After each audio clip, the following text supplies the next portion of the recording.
People are worried for the first time perhaps in the history of this country that the next generation might not have the same kinds of opportunities or quality of life that the last generation has.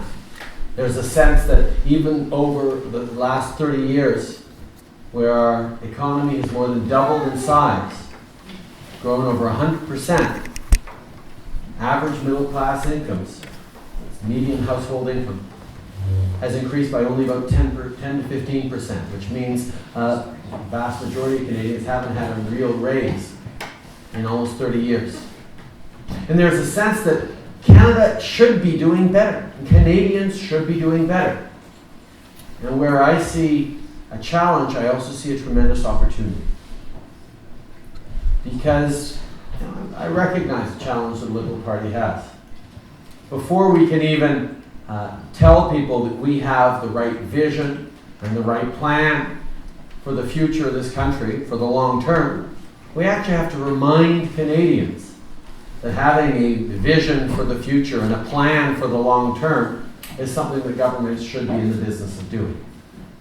Because over the past while, we've gotten incredibly cynical about politics because of the way politics has been done. C'est toujours facile de diviser les gens, de mettre Est contre Ouest, Anglais contre Français, urbain contre rural. There are so many divisions in this country that can be played up for advantages or for votes. But ultimately, all of us in this country, regardless of our background, regardless of whether we've been here a few weeks or a few centuries or many, many millennia, as we know from extraordinary First Nations and Métis people, this country is strong because we have the same values. Values of openness, respect, compassion, a desire for equality and opportunity, a willingness to work hard, but an understanding that we do have to be there for each other at the same time. It's a reality shaped by a land that is too big, too empty, too damn cold, too many months of the year, that forces us to do two things. Work hard to succeed and be there for each other. And we have been shaped by this extraordinary land. And it has brought us to the point where we are unlike any other country in the world. We have figured out the trick of being strong, not in spite of our differences, but because of them. The perspectives, the solutions, the insights that come from having a wonderfully diverse country is an incredible advantage if we're willing to build it. Toujours facile de diviser, plus difficile de bâtir ensemble. Toujours facile de voter contre quelque chose, plus difficile de voter pour quelque chose. We tend to resign ourselves to voting for the least worst of the options out there.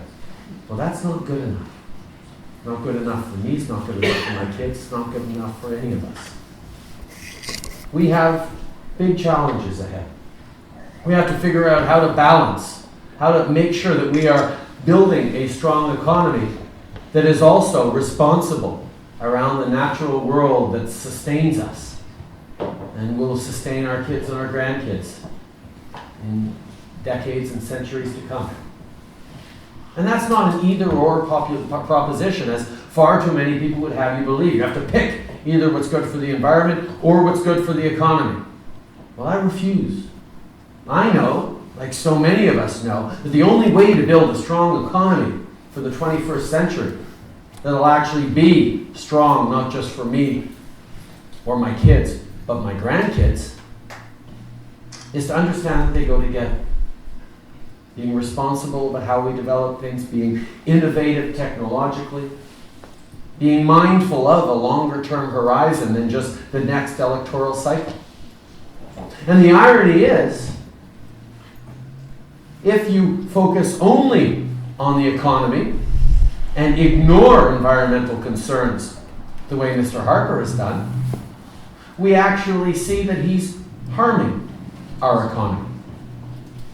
The number one infrastructure project that we need right now in Alberta to be able to unlock our economic potential is the Keystone XL pipeline.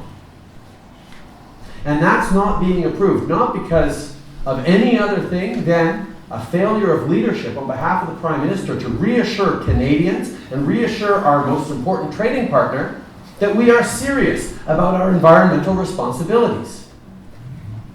The lack of responsible actions has left Canadians really worried about resource development, even though the resource development around here is contributing to the well-being of the entire country.